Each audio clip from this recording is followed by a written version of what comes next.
So I'll just go ahead and get started by just briefly introducing myself. So again, thank you for taking the time on a Friday afternoon to join us here. Today we will be talking about women in STEM here at St. Edward's University. My name is Daniela Carrillo. I'm one of the assistant directors of admission here at St. Edward's University. So we are going to have a great presentation. We have a lot of guests, wonderful guest speakers here to discuss just what it's like to be a woman in STEM here at St. Edward's University in Austin, Texas. So if we can just go to the next slide here. All right, so just to introduce our guest speakers today, first of all, we have Dr. Andrea Holgado. She's with the Department of Biological Sciences here at St. Edward's University. So you'll get to hear a little bit more about her and what she does on our campus later on in the presentation. We are also joined by one of our current students, Alexis Rivas, who is a biology major with a pre-med concentration as well. And we also are welcomed here by our great Dr. Kaitlyn Phillipson, who is with our Department of Mathematics, and she'll be talking a little bit about herself and what she does here on our campus as well. And she's also joined by one of our current students, Stella Cunningham, who is a mathematics major. And then lastly, we have Dr. Rebecca Thompson, who's here with the Department of Chemistry, and she'll talk a little bit about herself as well. So we'll go ahead and get started with the presentation here. And as you guys have any questions or anything, feel free to drop them in the Q&A. At the end, we will also have time to answer any questions and answers by any of our guest speakers here today. So go ahead with the next slide.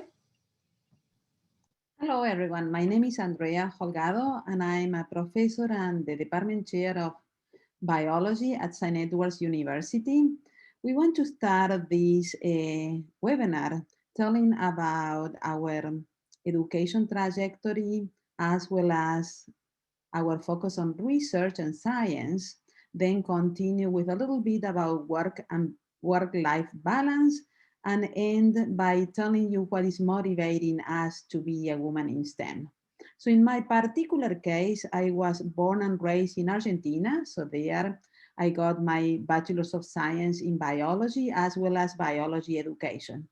And then after that, I continue with a PhD in biology. The day after I defended my thesis, I was in a plane to Chicago, where I joined a lab at Northwestern University as a postdoctoral fellow. I'll continue in other universities in Chicago, UIC and Loyola, and then move to Oklahoma, to Southwestern Oklahoma State University.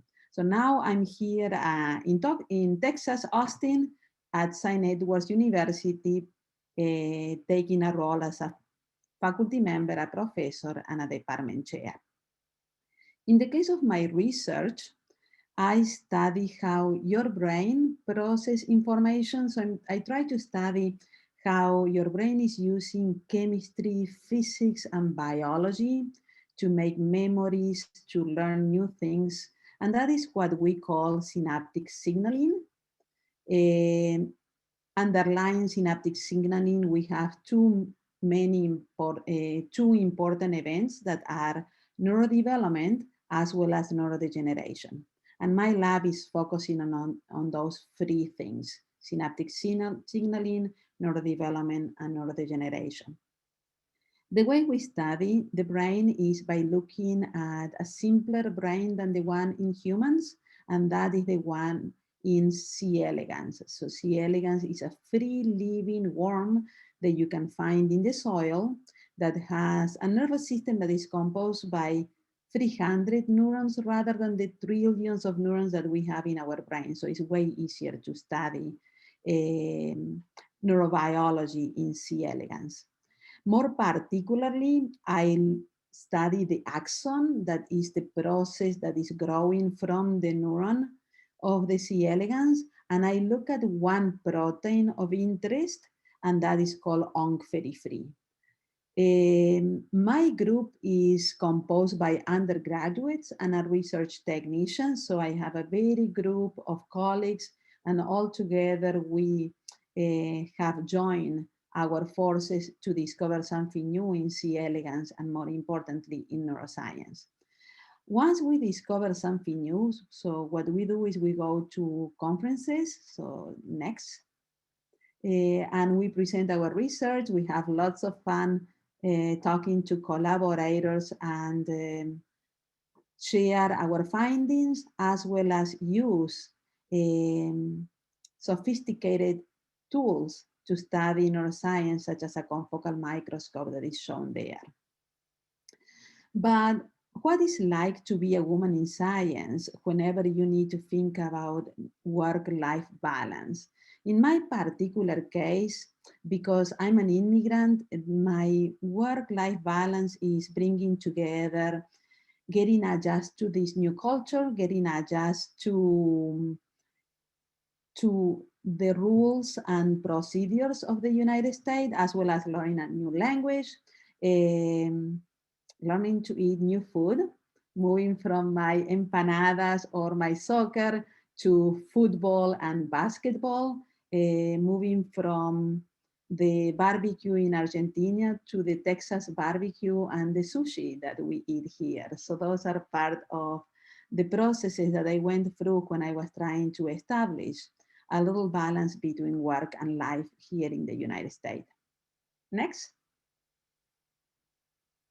So what is motivating me? In my case, and I think that this is shared by all the faculty members that are here at St. Edward's University, what motivates me are my students. We are here in a university that is highlighting the students because we really like to teach them. So my main motivation is going to the classroom, getting to know my students, establishing a very good relationship with them so we can get to know them by first name and last name.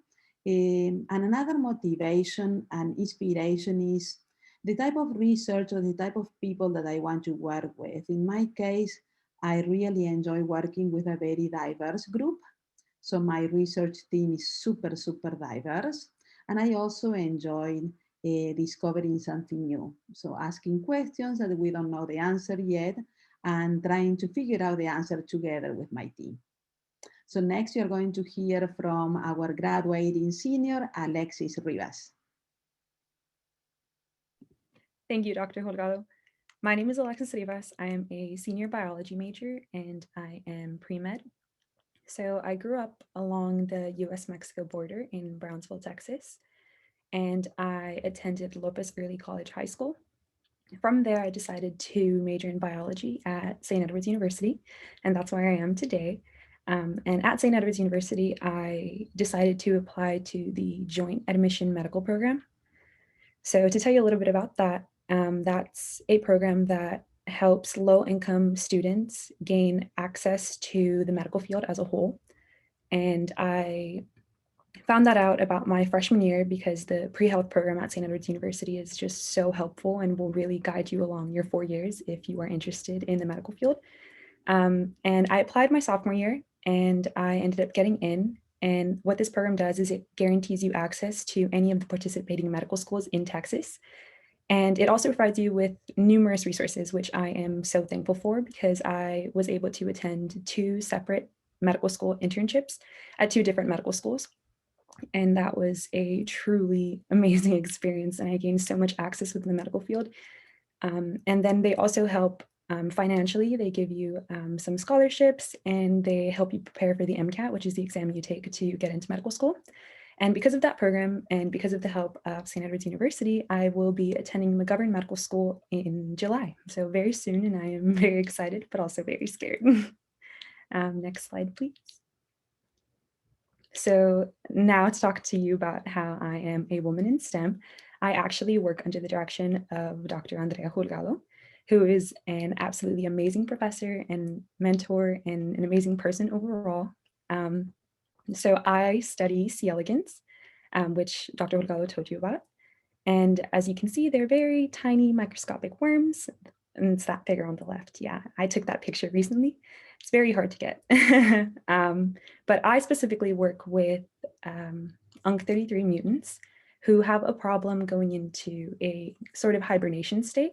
And recently I've been trying to fix that problem. And we have had we've made some progress, which I am very excited about. And I spend a lot of hours in the lab, and I never thought I would ever spend a lot of hours in the lab, but it's truly so much fun because I feel like now I'm a scientist, and I never thought that I would be a scientist, and it's amazing. And the gel on the left with all the little white bands, that's a gel electrophoresis, and those can be a pain in the butt to get, but they're also super rewarding once you figure out what you're looking at. And then the picture in the middle is our lab before COVID. So being part of a lab is being part of a community and making long-lasting relationships with the people around you who are all working towards the same goal. And it's really rewarding. And we get to do a lot of fun things. Like we went out to dinner a couple of times, and that is us at an escape room, which I don't think we were able to get out of actually, but that's okay. Next slide, please. So work-life balance is actually something that I really struggled with when I first got to St. Edward's University. And that's just because I came from a really low-income family. So moving 5 hours away from home, I knew that they weren't going to be able to support me financially. So I was going to be essentially by myself. So when I first got here, I had to work about 3 jobs while also going to school and doing all these other things. But that also forced me to learn about work-life balance because it's really important to take care of yourself while you're doing all of the things that you have to do and are trying to do to achieve your goals. And what actually really helped me is that I attended a seminar at St. Edward's University, and they talked about non-negotiables. And what that means is that you have these things that you do every week, things that you like to do, whether that be sit down and watch Netflix for an hour or bake or do anything that you like to do really, and have them be non-negotiables. You have to do them no matter what comes about. And for me, my non-negotiables are my family. You can see my baby brother FaceTiming me at least once a week, which is super cute because he's only 6 years old and he knows how to work FaceTime and does all the little reactions. And I also hang out with my friends all the time when we can. That's a picture of us. Those are my roommates. They are also pre-med and pre-dental. So we're all going towards the same path. And it's really nice to meet people like that in your community that you know are going down the same path of you, because it really helps. And then on the very left, I have my comfort food in Austin. It's one of my favorite spots. I like to get food that reminds me of home, and that is chilaquiles. And then this semester, I am taking a clay class because I like to have things in my schedule that allow me to have a break, and that's some of the pottery I've made. And then the doggy there is Magnus. That is my roommate's dog, and he has been a major help when it comes to mental health and work-life balance this semester. And overall, I would also like to say that when I was working these jobs, if you have to work jobs and you have to provide for yourself, I would say do jobs that you enjoy. I was able to work as a supplemental instructor and a teacher's assistant at St. Edward's University, and those were both jobs that I really enjoyed and would do all over again. So make sure you have things that you love to do in your schedule. Next slide, please.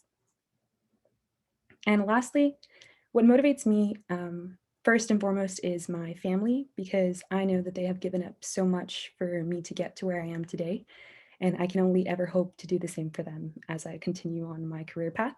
But what also motivates me is my peers. So the students that I have taught over these past 4 years at St. Edward's, it's really great to know that I'm helping them get through something that I also needed help getting through. So that also motivates me. And then my roommates and my peers in the St. Edward's community as a whole, knowing that we are all going to be professionals in the field in 4 years' time, and knowing that you made those connections and you're going to have those connections for hopefully the rest of your life is something that definitely pushes me forward. Thank you. And next will be Dr. Kaitlyn Phillipson. Thank you, Alexis. So hi, I'm Dr. Kaitlyn Phillipson in mathematics. So my story began in Wisconsin. I was born just outside of Madison. I grew up on a dairy farm. This is my parents' dairy farm right there. You can see it. So I had to work on the dairy farm as a kid, which taught me a lot about, having to get up early, having to work during spring break and during the summer, work really hard. And so it taught me a lot about work, but also about what I didn't want to do, which is continue farming. So it motivated me to work hard and get to college. So I ended up going to UW Eau Claire, which is a state school up in northern Wisconsin. One of my favorite things about it is that the school colors are blue and gold, just like St. Ed's. In fact, we were called the Blue Golds, which isn't a real thing. And so it's been great to use those school colors again at St. Edward's. And so I graduated from Eau Claire with a degree, a major in math, a minor in chemistry. I love chemistry. I think it's really cool. And I decided to go on for my PhD at Texas A&M University over in College Station, which was a great experience. You know, the students have this whole culture built around the university, which is really fun to see as a grad student. One of my favorite things was getting to meet Miss Rev, the collie at A&M. I got to meet her once and pet her and take a picture with her, so that's really exciting. And after graduate school, I came straight to St. Edward's and I started teaching as a professor here. So that's how I ended up at St. Edward's. In terms of my research, my formal research is in numerical algebraic geometry, which is just a fancy name for solving polynomials and polynomial systems. And so for example, one of the things we do is something called homotopy continuation, which sounds really fancy, but just if you have a polynomial system that it's kind of icky and you don't know the roots of it, what you can do is find the solutions to a nice polynomial system and create a path between the two polynomial systems. And through a bunch of math, you can map from one set of roots to the other numerically. And so it's a fast way to compute roots of unknown systems, which is pretty cool. But since then, I've kind of gone more towards looking at ways to apply what I know about numerical algebraic geometry to other areas of science. And one thing I've been really looking at is neuroscience. And so there's this problem in neuroscience, looking at neural codes and how they relate math and neuroscience. So there's a cell in the hippocampus of rats, cats, and bats. Jury's still out on wombats, if it's in there too. Anyway, it's called a place cell. And place cells are literally cells that tell you your place in a room. So for this rat, it has 6 neurons, not very smart. And the neurons fire when it's in a specific space. So neuron 1 fires in this purple space, neuron 2 fires in the yellow area, neuron 3 fires in the green, and so on. And when the rat returns to this area, the neuron starts to fire again really rapidly. So it's creating memories of the locations. And what's cool is that you could, do these experiments and write down the neural data. But what you could also do is go backwards and say, if I have all this data, is there a way to figure out how these sets interacted with each other in the reality? And that's really cool, because then there's all these interesting math questions like how much intersections happen, all that good stuff. Is there spaces that are empty, all that type of thing. There's a lot of math you can ask about that. So this is me presenting a poster relating this research to numerical algebraic geometry a few years ago, which is pretty cool. In terms of work-life balance, coming from grad school to St. Edward's, I had to really learn how to get a life after grad school. But what I would say is, Austin is such a great place to find your life. Through Austin, Austin has these beautiful green spaces that allowed me to learn how to hike better and build up some stamina with that. And so from there, my husband and I actually trained to do the Grand Canyon a couple of years ago, which is pretty cool. We also went out to Enchanted Rock, which is close by Austin. So there's all these really beautiful state parks really close to Austin, which is really nice. And if I'm not hiking, one of the things I really like to do is sew. I really like to see how you take kind of a 2D thing and put it all together and make a 3D thing out of it that you can't see right away. So I really do like to use math even when I'm, off duty, which is fun. And the other thing we did when we moved to Austin is we adopted a dog. This is Morty. This is the snow day back in February. He loved it. And so he's really taught me a lot about trying to slow down, take life easy, eat some tacos, all that good stuff. In terms of what motivates me, it's the same thing as I think all the faculty are going to say. It's really our students. That's why we're here. This is why we're at St. Edward's. I knew that when I was a grad student, this is a RU that I work for, a research experience for undergraduates. And I fell in love with that. The idea of mentoring undergraduates for research is just really rewarding for me. And I knew that's where I want to be. And that's where I ended up, which is great. So we've taken students to conferences to help them get there and present. So this was a couple of years ago before COVID. So you can see Stella right there. And so we took a lot of students, and that was really fun to do. So I really enjoy working with students, and seeing them learn how to do math research is really inspiring. Outside of that, what I also look for is just how math can really, connect with the world and help the world. And so one person I really admire is Moon Dushin, who's a mathematician who works on ways to find ways to redistrict districts in a fair way versus letting politically motivated boundaries guide our redistricting. And so she uses math to help find fair subdivisions of districts. So I just really enjoy that we can really use our research to benefit mankind. You know what I mean? So with that, I'm delighted to introduce our next panelist, who is Stella Cunningham, our math major, and she'll talk next. Thank you, Dr. Phillipson. So I'm from Sugar Land, Texas, which is right outside the Houston area, and I attended George Ranch High School. And throughout my time at George Ranch, I was really involved in the Technology Student Association, and that group of people sitting on the slide was the state leadership team when I was in high school, and I was actually able to serve as the state secretary for the Technology Student Association my junior year in high school. And so being involved in that organization really developed a love for STEM for me. And so that's why I knew I wanted to pursue a degree in STEM, going to St. Edward's. And also at St. Edward's, I've had the opportunity to also, I attended a boot camp at Rice University in the summer of my sophomore year. So being at St. Ed's, it was actually funded by a program, the I-4 program here at St. Ed's. So they've afforded lots of opportunities to expand my education just beyond St. Edward's. So that boot camp was a really great way to learn what current methods and practices are being used in the data science field, and also to connect with professionals in the Houston area who are working to apply that knowledge into their own field as well. And also one thing I wanted to mention with my high school, I also had the opportunity to take a bunch of engineering classes at my school. And being in engineering, it was hard because for 2 years straight, I was the only girl in my class. And so I knew when I went to university, to St. Edward's, I did not want to end back up in that same situation. And so it's been great to be in STEM courses and still see representation of women, and even having professors who lead those courses has been a great opportunity. So with my research, pretty much like the first week before classes, I took part in the Freshman Accelerated Research Methods program, FARM. So right when I came to St. Edward's, I had the opportunity to be introduced to what faculty are doing, what type of research they're doing on campus, and ways that even freshmen could be involved in that research.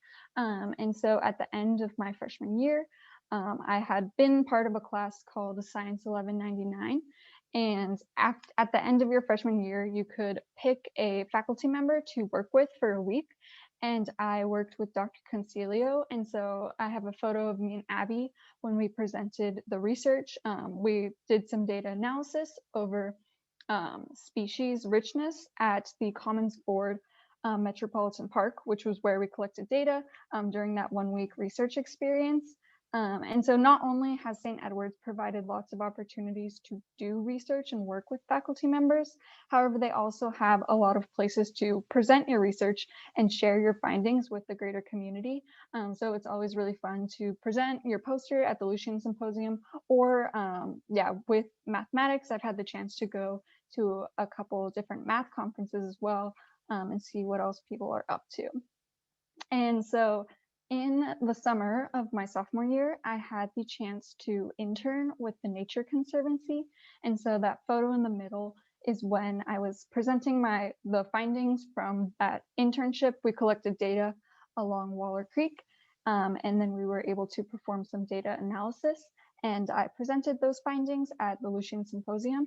And that internship was also, I was able to get into that position with the help of I-4, which was the same program that helped fund me to go to the Rice boot camp. And that was one of the first years that they had the internships available. And they've really expanded since then and have lots of opportunities for STEM majors here. And outside of kind of like my environmental work, I still am a math major. And so as a math major at St. Edward's, I've had the opportunity to do 4 semesters of math research. And I've been working with the help and mentorship of Dr. Callahan. And so I included a picture of some tarot cards up there. So the math research that I do is looking at how many tarot card spreads exist. And then I have a couple other questions, but I won't go too into that today. Next slide, please. So with work-life balance, on campus, I've been pretty involved with a lot of different organizations. And one, of course, the organization that's close to my heart is Math Club. I'm currently serving as Math Club co-president, and there's a photo of the group of us when we had a pumpkin painting event. And so it's always fun to do things to engage with the math community. And we don't really do math, but just to have fun with your fellow peers. And so hopefully we can have in-person events soon back on campus. So those are always ways to meet friends and engage with the community, but not necessarily working on homework, but doing something fun that you enjoy. And being in Austin, there's tons of great food to eat and places to go and hike. And I've also had the opportunity to go to ACL a couple years, and that's always really fun to see really the Austin community come together, and even people from outside. But that's a huge event. That's super fun. And then I also enjoy baking. And so there's a photo of a cake that I baked. But besides baking, I also just enjoy eating cookies. So that's a pastime of mine. So finally, for what motivates and inspires me, of course, my family, they're in the bottom right corner there. Both of my parents were able to go to college. And so having the opportunity to hear their experience, and they have definitely supported me throughout this entire experience, has been really great. And I'm excited to go and move on to bigger, better things when I graduate, hopefully here soon. And also my friends at St. Edward's. So a couple of my friends have already graduated. And so it's really inspiring to see what they are able to go on and accomplish using their background here from St. Ed's. And then, of course, so the group of us in the blue was when I was a leader for one of the teams for the Freshman Escape. And I also went on the Freshman Escape as a freshman. And so St. Edward's provides lots of opportunities to engage beyond campus and create lots of connections with the fellow students. And so having the time to reflect is really a great way to step back and look at not only the things that I've accomplished, but just things that I've had experiences in and how I can use that moving forward. So reflection has been a big part of my time here, and it definitely helps me to motivate to move on to bigger and better things. And so our final speaker, we're going to hear from Dr. Thompson. Thanks so much, Stella. So I am Dr. Rebecca Thompson, and I have followed a path through my educational career that has taken me a lot of the Midwest. And so this is my first foray into Texas. I grew up in Evanston, which is a city just north of Chicago. Dr. Holgado's also spent some time there, I believe. I did my undergraduate study at Amherst College, which is a small liberal arts institution in central Massachusetts. And that's where I really developed kind of a love for this sort of small undergraduate only type of institution. And I left there feeling like, man, teaching would be really fun, especially if I could do it at a place like that focuses on undergrads and immersive research experiences and all that sort of thing. So I took a little detour and I worked in Kaitlyn's family's backyard at a healthcare software company in Madison, Wisconsin, or just outside of Madison, Wisconsin. So I was doing nothing related to chemistry. I was working on healthcare technology, actually. So I learned how to program, learned how to sort of be a professional person a little bit. But I really missed chemistry and I missed that academic environment. So I returned to Chicago, spent about 6 years there getting my PhD, which I finished just in time in February of 2020. And last summer, I joined the faculty in the chemistry department at St. Edward's University. And the research that I'm doing here, obviously, we're still in the process of getting it off the ground because I'm so new, but we've made some really exciting strides this year. broadly speaking, we're interested in functionalized surfaces. So a special type of solid interface onto which a molecule is grafted, and that molecule is special in that it will spontaneously organize into like these fun blades of grass shown here on the right. And you can use these types of devices for really anything that you can imagine. You can make nanotechnology, you can make biomedical sensors. The possibilities are endless because in using these molecules, you can kind of change the properties of that surface at will. So we're focused on a specific class of these molecules designed for biomedical purposes. So attracting a protein of interest, for example, is a really common use case. And what we want to turn our attention to as physical chemists is how the molecular level organization of these nice blades of grass either help or hinder the sensitivity of a surface to a particular protein, for example, because that picture that I've drawn there on the right is actually a little reductive. It's not quite right. There are going to be defects. There are going to be issues, particularly once you start to put it in a real environment. And so we want to aim to figure out how big of a deal those issues are and how they arise. So because we're studying very small molecules, we've spent a lot of this year setting up a very sophisticated spectrometer to look at those molecules on the surface. And so that's what's pictured there on the left. And my students have had a huge hand in positioning all these mirrors and learning all about optics and learning all about spectroscopy, which are things they didn't know about when they joined my lab, but we've been learning together and it's been a lot of fun. So next slide, please. Thanks. So I'm a big proponent of work-life balance, always have been. And I will tell all of my students the same thing. You can ask my students, I'll tell them on Thursday to go enjoy their weekend and to stop working because it's so essential. So I spend a lot of my free time, obviously taking portrait mode photos of my two cats, who are the best cats. I also really enjoy baking and just cooking and being in the kitchen. That's really a calming space for me. I do a lot of arts and crafts. Like Kaitlyn, I'm into some textile arts, and I do some rug making, which is what's pictured over there on the left. And I also love roller skating. And so I actually just bought that pair of roller skates, and I've been having a lot of fun tearing up the pavement on weekends. So that's what my work-life balance looks like. Like Dr. Phillipson mentioned, this is going to feel like a common refrain from all three of us faculty members here. What drives me is my students. If I wanted to do research in a vacuum, I could go do it, but this is much more fun, being able to work with young minds and to see them making connections that maybe I hadn't even thought about. And especially in this phase of our lab where we're kind of building new technology and we're kind of pushing new territory together. They've just been so incredible, so up for anything. And it's enabled us to make the progress that we've made so far. And then of course, my family shown there on the left in a, I guess, rather sad at this point, Zoom hangout, but that's what we can get these days. But I am very inspired and motivated by them. They're very supportive of me. And then on the right, there is a picture of a play, Photograph 51, which is about Rosalind Franklin and her contributions to discovering the double helix. And I put that there because I think that play is wonderful. And if you get a chance to see it, it's magnificent, and the issues that it talks through about being a woman in STEM. But I also am really interested in this marriage or this link between art and science. I think science is a fundamentally human endeavor. It's not as objective as people think that it is. It's very woven into the fabric of our society and our culture. So I love seeing people smarter and more artistic than me figure out ways to kind of weave narratives out of scientific discoveries and about scientific phenomena. So that's one thing that very much inspires me. And so now to close it out, I think Dr. Phillipson is going to tell us just a little bit about kind of the broad offerings that St. Edward's has and what our representation looks like for students and women in STEM. Thank you, Dr. Thompson. Yeah, so I'm going to tell you a little bit about the College of Science because it isn't just us, right? There's a lot more to it.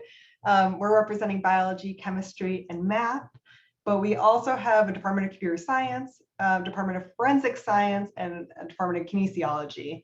In particular, forensic science, you can see right here, they literally set up fake crime scenes and they work through them on campus. It's super creepy, super cool, right? It's really neat what the forensic science department does. So yeah, if you have questions about those departments, we can try to answer them. what I also want to say is what we do have in common, which is that definitely in the STEM fields at St. Edward's, we want to teach our students to look beyond the classroom, right? So, you know, we have them take all these courses, but in addition to that, we really encourage our students to participate in undergrad research during the school year, but also during the summer, either doing research on campus with us or taking part in RUs across the country. And same thing with internships. In particular, Stella mentioned the I4 program. The I4 program stands for the Institute for Interdisciplinary Science. And it's a recent initiative that we've developed on campus. Dr. Holgado is one of the leaders of that program. And one of their initiatives is to help fund internships with companies in Austin and help our students connect with companies in Austin. And it's been such a cool experience to help our students find internships during the summer. And I want to get rid of all of them, right? And just help our students go out in the summer and do something really cool. So that's a great opportunity that our students have that's very unique. Another thing I want to point out that we have in common is that in general, you know, in STEM, the proportion of women is typically quite low, like below 50%. And most of our programs is actually above 50%. And in particular, even though computer science is quite low, it's still actually a much higher proportion that you see nationwide, including, and same thing with math. Even though we're a little below 50%, we're still above the national average. So you're gonna see a lot of women in your classes, which is really great. And what I'll finish with is that we have all these different places that our students get accepted for graduate school. And part of how they get accepted for graduate school is definitely the support that they receive from their classmates and their faculty in writing letters of rec and encouraging them to do like RUs and stuff like that and other internships. But a lot of it's just that our students, you know, go out there and they optimize the opportunities that St. Edward's has to offer for them. And, you know, Stella and Alexis both touched on really optimizing their experiences here. So yeah, I hope we told you all a little bit about, you know, who we are and what we've done and what we're passionate about. But with that, we hope that you have questions for us as well that we can try to answer. So thank you. Yes, thank you so much for all the great information. It's been really insightful. And for any of our students who are tuning in right now, there is a question and answer box that you're more than welcome to type in your questions. And as your questions come through, we will go ahead and answer them. They can be directed to any of our great faculty members or to our great current students who are here today. But just to really get us started here, one of my questions really, one of the questions that has come up as you guys were presenting, you guys talk a lot about the experiences that you as the faculty experienced through your journey in becoming a woman in STEM, but also to our current students who are currently in that process. What is one of the great benefits, what's one of the biggest pieces of advice that you've received in your process of being a woman in STEM? And anyone can take that one.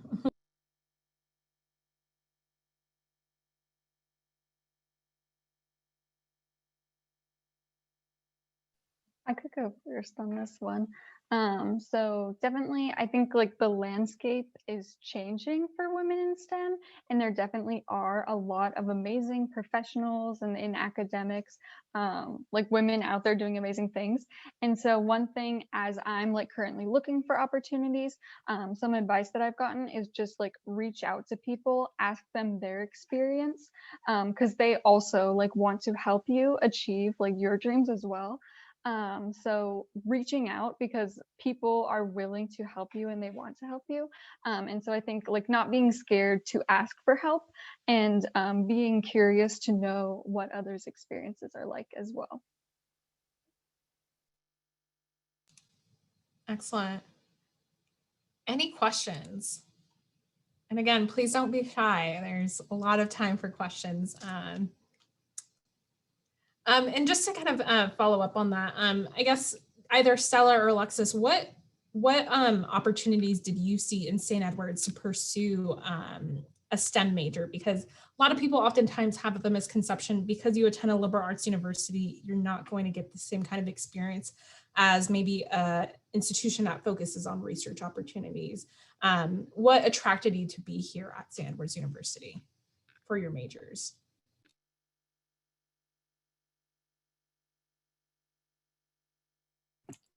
I can go.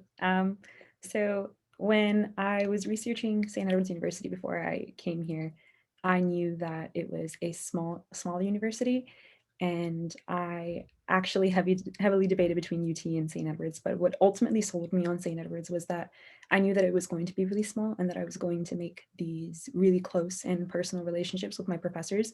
And I knew coming in already that I wanted to pursue a degree in biology and that I wanted to go to medical school.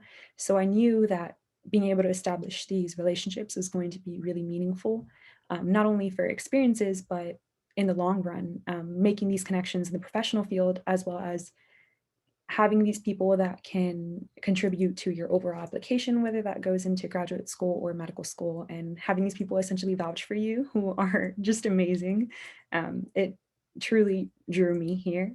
And just to give a little bit of a story, when I first got here, I was enrolled in the honors program and I took honors biology. And I think the class was about 9 or 10 people. And our professor would invite us over to her house and we would have dinner, and we painted Easter eggs with her children. And we went hiking our sophomore year, the second semester of our freshman year, to Big Bend National Park. And we stayed out there for like 4 days to learn about ecology. So I knew that this was the place for me, and this was definitely a place to grow in the field of STEM. So, yeah. Excellent. Thanks for sharing that, Alexis. So for any of our for anyone tuning in, if you have any questions, please feel free to drop them in the Q&A box as well. In the meantime, while we wait for some questions, if you guys have any questions about any of the programs, Dr. Holgado did add her email to this slide, so feel free to jot it down. You are more than welcome to reach out to her directly about any questions about any of the programs that we offer within our School of Natural Sciences.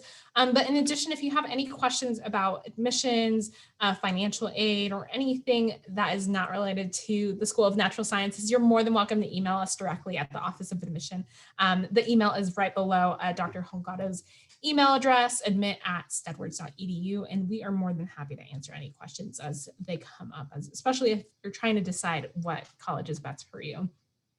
But just to ask another question to the faculty here on the webinar, what is the process for students to get involved with research here at St. Edward's? I can answer that. Honestly, it's as simple as, sending an email or coming to knock on my door. I mean, I found 3 wonderful students to start in my lab, and I wasn't even here yet. So, there are so many faculty doing so much interesting research that, at least in my opinion, it's as simple as knocking on a door. And then there are a lot of different avenues through which you can get funded opportunities for doing summer research, through which you can get course credit over the school year to do research. There's a lot of different channels through which you can get involved, as little or as much as you want to be. And I tell this to my students all the time: you're not stuck with one faculty member. If you try it for a semester and it's not for you, you jump around. That's really what's meant by being sort of a teaching research institution. So there are basically, I think, no shortage of ways to get involved with research. Excellent. Thank you for sharing that. I know it's a big part of it, and we are kind of fortunate enough to not have, in many ways, we're fortunate that our undergrads have a lot of opportunities to have hands-on learning experiences, and for research to be one of those is even better. I do have another question. What is just some advice of getting the most out of your major for any of our students, or even to our faculty, especially being in a smaller environment and it being a woman? How do you advocate for yourself to get the most out of your major experience? And that can go to anyone.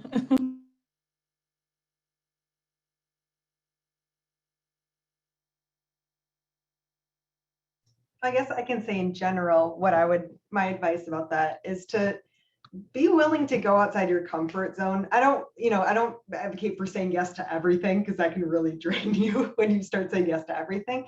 But you shouldn't say no to something because you're nervous about failing about it. If you're being offered an opportunity, that means that it's probably from a faculty member. That means that they see something in you that they think you can succeed, and they're willing to go the extra step to help you succeed as well. So for example, if they're asking you to be their TA for a course and you're like, well, I've never taught before, I'm really nervous about that. They see something about you that says you're going to be great at this. And if you have troubles with it, we'll work it out together. You know what I mean? So that would be my advice is, say yes. Don't be afraid to say yes to new opportunities that are new to you. Excellent. I think that's a great piece of advice in general. Definitely, especially being in a smaller environment, you should be encouraged as a student to be able to take advantage of the resources offered to you, but as well, that's one of the advantages. People see you for who you are, and you really get to act upon that in itself. So it looks like we still don't have any questions from our students tuning in, but is there any last pieces of advice or anything that you guys want to mention to our students who are trying to decide whether a liberal arts university is the right fit for the STEM programs or just finding their college of choice? I think I loved what Dr. Thompson said about having attended a smaller university as for her undergrad and kind of how that has led into her trajectory here. So any last words for anyone? I'm just going to make another plug for the liberal arts because I'll always do that. I think Alexis and Stella are both amazing examples of students that are going to leave this institution with a really hardcore STEM education and all the professional preparedness that they need, plus an extremely well-rounded, experience where they took other classes not in STEM, where they got to know people of different disciplines and different backgrounds, met with different faculty members. I think if you ask anyone that's hiring in the workforce, that's the kind of student they're looking for. Not, did you take 400 of the same kind of STEM classes, but did you do a lot of different things? And I think that's what you're going to get here at St. Ed's. Yes, I can definitely agree with that. I think ultimately everyone's trajectory is a little different after they leave here, but they always come back down to the roots of what they learned. And I think that's really important. And ultimately you leave here with lifelong mentorship as well. And I know Stella and Alexis can definitely attest to that too. Well, I appreciate you all being here today and answering any questions, and for any of our students tuning in. Like I mentioned, Dr. Holgado is open for any questions about the School of Natural Sciences, and we are here also in the Office of Admission to answer any questions that you may have about the university or anything else. We can definitely connect you, but thank you so much to Dr. Phillipson, Stella, Alexis, and Dr. Thompson for being here today, and Dr. Holgado, who had to leave early. We are so grateful for all the great information, and hopefully for our students tuning in, we hope to see you, and maybe you'll even get to work directly with our great faculty here on our campus. So thank you all again, and have a great weekend.